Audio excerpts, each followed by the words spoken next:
చాలామంది వచ్చేసరికి AP high court జాబ్స్కి ఎగ్జామ్స్ రాయటం అయితే జరిగింది మొన్నటి వరకు కూడా.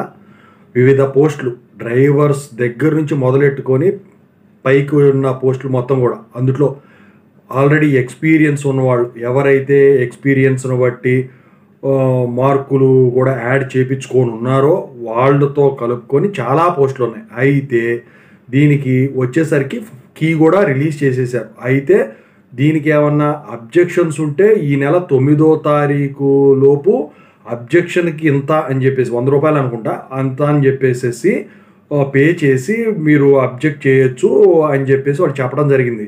అయితే అందరూ ఎదురు చూసేది ఏంటంటే ఈ సెలక్షన్ లిస్టు ఎప్పుడు వస్తుంది, అయితే ప్రతి జిల్లాకి ఒకటే కట్ ఆఫ్ మార్క్ ఉంటుందా, అన్ని కేటగిరీకి ఒకే కట్ ఆఫ్ మార్క్ ఉంటుందా, ఎక్కువ కట్ ఆఫ్ మార్క్ ఉంటుందా, దీని గురించి అడుగుతున్నారు. ముందుగా అయితే ఇంతవరకు ఈ ఛానల్ సబ్స్క్రైబ్ చేసుకుని ఈ వీడియోని లైక్ చేసి షేర్ చేయండి.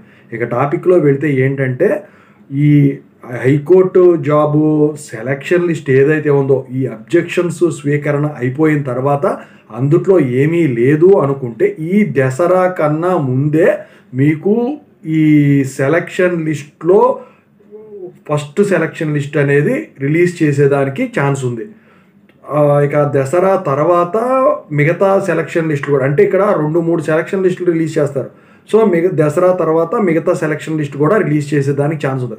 అయితే ఇక్కడ కట్ ఆఫ్ మార్కులు ఎక్కువ ఉంటాయా తక్కువ ఉంటాయా, నార్మలైజేషన్ వల్ల లాభం ఉంటుందా లాస్ ఉంటుందా అంటే ఇక్కడ వచ్చేసరికి 60 వచ్చినా 65 వచ్చినా కూడా జాబులు వచ్చే పరిస్థితి. కొంతమందికి 39, 40 అంటే పోస్టులను బట్టి వచ్చినా కూడా జాబులు వచ్చే పరిస్థితి అయితే ఉందన్నమాట. ఈజీగా వచ్చే జాబు ఇది అనమాట. అయితే మీకు ఇంకా అవుట్ సోర్సింగ్ కనుక అయినట్టయితే ఇంకా బెనిఫిట్, ఎందుకంటే ఎన్ని ఇయర్స్ అవుట్ సోర్సింగ్ కింద జాబ్లో ఉంటే అన్ని మార్కులు ఇవ్వడం జరుగుతుందన్నమాట. ఓవరాల్గా అయితే సెలక్షన్ లిస్టుకు సంబంధించిన అప్డేట్ ఇది. ఇంకా ఏమన్నా అప్డేట్ తెలిస్తే మీకు అప్డేట్ ఇస్తారు.